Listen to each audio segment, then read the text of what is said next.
Welcome to Women in Tourism podcast, where we celebrate various women who are contributing greatly to the tourism sector here in Zambia. And on today's episode, we have a sit-down meeting with one of the gurus in the MICE tourism sector. Today, we're having a conversation with the business tourism specialist, Madam Mulemo Mongwa. Welcome to the show. Thank you, Zambia, and hello to everyone. So we're so happy to host you today because you are one of the gurus, you are one of the women that we're looking up to. And I must make mention that the woman that was joined us today, she's one of the 2025 top 25 meetings today. Okay, please finish it. One of the top 2025 most influential people in the meetings industry global. Should I also add that you're the first African woman to feature on that list? Yes, please. Oh, please. That's The most important. Thank you. That we need to clap. So she's one of the very first female African women to feature, and also the Zambian woman, the very first Zambian woman who has featured on that list. So kudos to you, ma'am, for that feature. So today we are just spotlighting women like you in tourism who have a whole lot of accolades. So please tell us more about yourself as we just start with the conversation. Okay, not sure which part, but I'll try. So I am a meeting specialist. I have worked in meetings for the last specialized in meetings for the last week. What year will it? We're in 2026. Wow. So from about 2008 is when I really set up a meetings management firm. But I have worked in events for pretty much my whole adult life. So I've spent a good time in the events industry, but my parents thought it wasn't a serious career choice. So because I used to literally throw parties for a living, so that was my entry into the industry. I should have been a lawyer. That is a story for another day. But I ended up in the events industry. When I was in college, I worked for an events a party planning company. So that catapulted me into the events arena. But along the way, my parents felt it was not a very serious career choice. But I was earning in the space, and I thought, how can I, gain credibility? How can I find acceptance? Because my friends were becoming lawyers, doctors, they were doing the serious accounting stuff, and I was the one that was not doing the serious stuff. But see where you are now. You are one of the African women you featured on that list. How was their reaction? Unfortunately, my dad passed in 2021. Wow, that's I didn't get a chance to Celebrate with you. to have me say you see. But more importantly, I think the journey that I have taken has been a journey that has created a path for other people because I embarked on a career path that didn't exist. The learning path didn't exist, but through my life, we're now getting to a point where um, young people can now pursue. I can be an inspiration for somebody, and there is a defined path that they can follow. So for that, I think it's been worth it. But yeah, the pivot came about. So I used to still do big events up to about 2013 when we were hosting the UNWTO event. I think we put up a very good document when we bid for the event, but we lost it. So when we inquired as to how we lost the bid, because it was a co-hosting between Zambia and Zimbabwe, but the event manager came out of South Africa, that is when I learned that there's actually Wait, it was supposed to be between Zambia and Zimbabwe. Then we had South Africa. yes, it would. They were not in the equation, no?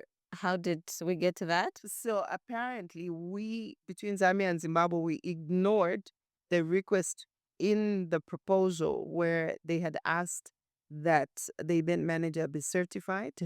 And that was my learning about the certifications that were there.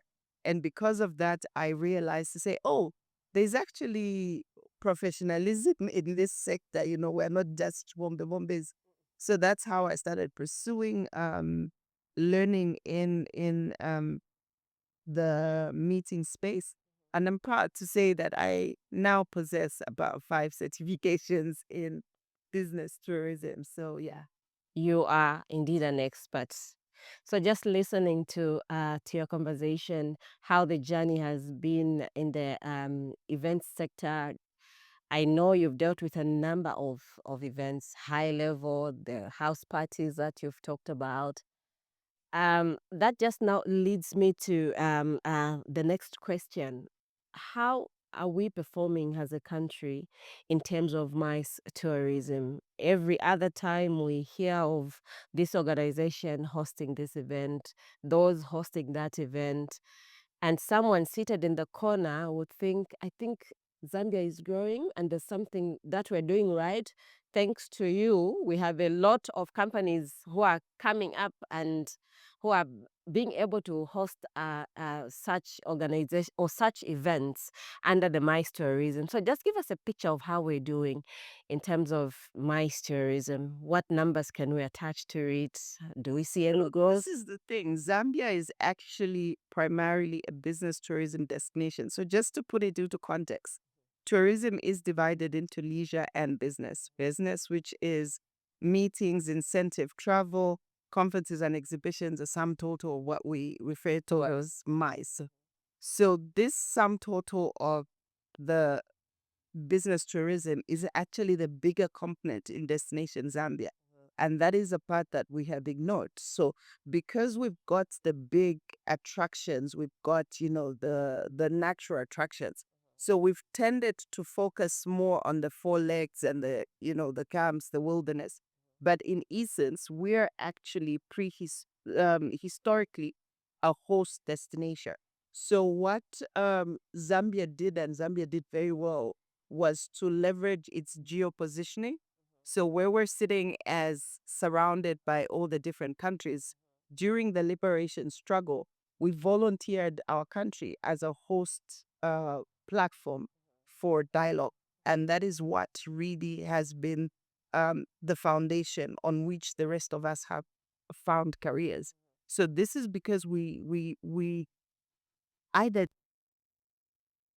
we are known to be very hospitable people. There's a reputation that has been built, primarily because during the liberation struggle, we took in anybody that was struggling, anybody that needed to talk. We even hosted the non-aligned movement meeting in 1970, which is like really a long time ago. Yeah. So over time, if you look at all the meetings that we host, it's because we committed to something. So because we've committed, we host and we pay for things. Now, when you look at the growth and the development of MICE, it's really not in government posting, in associations, in professional bodies. It's in other people hosting, and that is the shift that we're experiencing now. But from the government side, I think we have done perfectly well. We've even got secretariats like the Commerce Secretariat. Yeah. We had in 2022 the Africa Heads of the State Summit. So we've done considerably big events, but we've not commodified it. And that is the phase that we're going into. And I'm very excited to know that we are now getting into a phase where we're going to have a policy document that guides the development of the sector. But in terms of numbers, if you hear when pronouncements are made by government to say we had 2.2 million arrivals, everybody's like, where did these people go? We didn't see them. It's because they were in meetings. They came in, you didn't see them because they landed, went into a meeting and took off. That is what business travel looks like. Okay. So the ultimate beneficiaries are the room nights, the restaurant, the drivers. These are the people that when there is a big meeting, these are the ones that can see the numbers. We may not feel them as a city, but that is why as we intentionally do the mice thing, we need to now start looking at how does the rest of the country feel the impact. Okay. Yeah.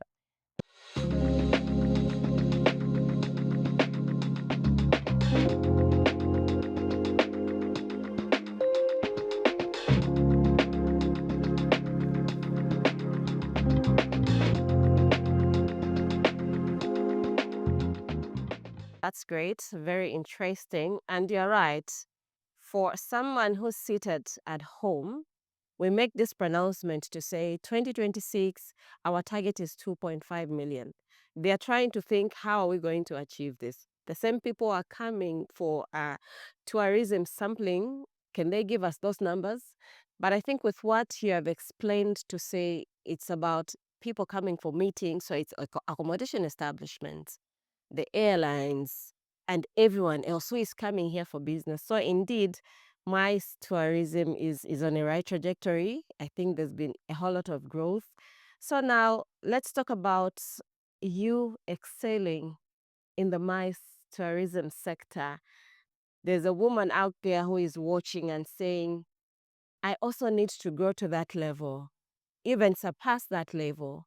What are some of the opportunities that comes with you being a woman in tourism and being a specialist on the business side? Um, so this is a very green field. This is very virgin territory. This is space that people need to wake up to. So waking up to women is one thing, because right now we are obviously in Women's Month and people are already fatigued. It's women this, women that. So you kind of um, have to have a moment of reflection as to why women matter. Why does this conversation matter? Yes. As a woman in mice, I'll tell you, I have an 8-year-old, and when you're doing events who are probably sleeping on site, we have pictures of me with a 3 weeks old baby in a conference center setting up because the client doesn't have to know the detail. Oh, yeah. The dad to the child can be on site and it's not a problem. So when you look at what is the work environment for women, the flexibility is amazing. The flexibility because I become my own boss. I can stagger my jobs. So that is a plus. But when it comes to the reality of it, it is a very, very hard space. You are only as good as your last event. So you don't have, there's no room for error. There's no room to slack. So as women, you will be judged twice. I mean, most people look at the softer things like, putting up flowers, even floral arrangements. They're really part of the event design. They're part of the event experience. But that's what people expect women to be doing in there. We, if I can, probably I have only seen one woman that works in mice in tech, Wow. on the tech side. We I need don't to feature that lady. this. I don't think I've actually seen anybody that has actively pursued it. Audio and visual is a very big part of um, mice. And this is the thing about the space. When you get into the space, we've got this tendency, whether it's us learning how to be entrepreneurs, we've got this tendency of just, following the tide. We need to appreciate what are the opportunities, because MICE is full things. This is just one sector of tourism. So MICE is your meetings, your incentive travel, which is incentive travel is a business tool that is used by employers. So this is a travel space that you can develop packages. The goodness with this space is you can work from home. You can work from home. So as a mom, as a wife, or even you don't have to have kids and a husband, but it gives you that flexibility. It allows me time to travel. It allows me time to go back to school when I need to. So for me, I think that is the larger conversation that needs to be had. What is the real opportunities in this space? And from my point of view, being the woman that has risen through the ranks, it's been a tough journey, but I wouldn't trade it because now I know a bit more. So we are in a knowledge-based economy. I'm not paid for carrying around tables. I'm paid for what I know, what I'm able to do. Yeah. And that should be our aim as women to, optimize the knowledge and the skills that we bring to the table. Mhm. I wanted to look into that camera and just encourage a woman out there, a woman who's been contemplating about coming into the tourism sector, a woman maybe who is running a restaurant, because restaurants, they also contribute so huge to the tourism sector. When I borrow your point, when we talk about people coming in the country, the tourists coming in the country, they're coming to eat. So others, yes, they will eat from the hotels, but we have those ones who would still want to take a walk and eat at that Matereto restaurant. So here is a woman running a small Matereto business, and she feels, I think I'm just here. You have just explained to her, to her, and also to us, how you've just grown on from one level to the other. So I wanted to just look into the camera and encourage that woman in the Matereto business, or this woman who is thinking of turning my house into an events place, turning my yard into an events place. I don't know that I can have the right words, but here's the catch. I've been an entrepreneur my whole life, okay, and I come from a background where nobody was an entrepreneur. So I didn't start any business with anybody giving me, capital, or my brain was my capital, Wow. made by nature. I like that. Your brain was capital made by Mwebene. Yes. Yes. So you have to look at it from the angle of what problem am I a solution to? That is where you're going to make your money. So if you are talking from the Matebeto side, that is a really big component of the tourism space, because it is part of the local experience, the food, the gastronomy, the culture. All that is an opportunity. What can you cook so well that if it's shared with other people? I'll tell you something like chikanda, tutenembalala. These are things that are now becoming center at cocktails Yes. with international delegates. That's because where we rush to. it- Yeah. this is the delicacy. This is what is the differentiator. Now, when I'm looking at the larger playing field that is tourism, yes, it seems to be a very close space, but it is because we don't learn before we earn. You have to commit to learning before you start earning. Yeah. The space is available. The space is there. If you're going to position, I can tell you there is I don't know, I am scared to put in brands, but Kumushi, Machinchi Gardens, these are women who are our mothers, who have grown their profile simply because they cooked how their grandmother taught them. Oh, yes. They didn't do anything else. All they did was uksashila, you know, u- the Tenembalala. Tenembalala. They've perfected the art of home cooking and they've turned it into a business. Nothing is stopping anybody from entering this space. But when it comes to mice, it's a highly specialized. We are competing on international territory. Our talent, our experience can only take us so far. We need to understand the science behind the events. And for me, that is the challenge. Be willing to learn as a woman. Be willing to learn before you can earn. Find a person that is going to teach you without worrying. The challenge that I have these days is everybody wants to be paid. So you want to come to me, I need to give you what I know, and then I should pay you again. No. Like commit to something. I'm willing to give my knowledge. It took me 20 years, willing to give it out. I will, take time and sit down with you, but we have to really, we have to commit. Okay. So, on that point of being committed to what we're doing, you need to be committed into that business that you're running. Be committed, and you need to be open to learning. We just talked about someone being able to learn before they end. So that's the word for today.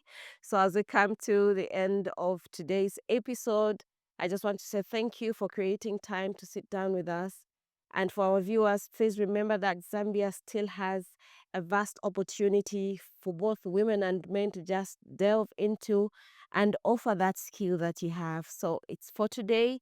It's bye and see you next week.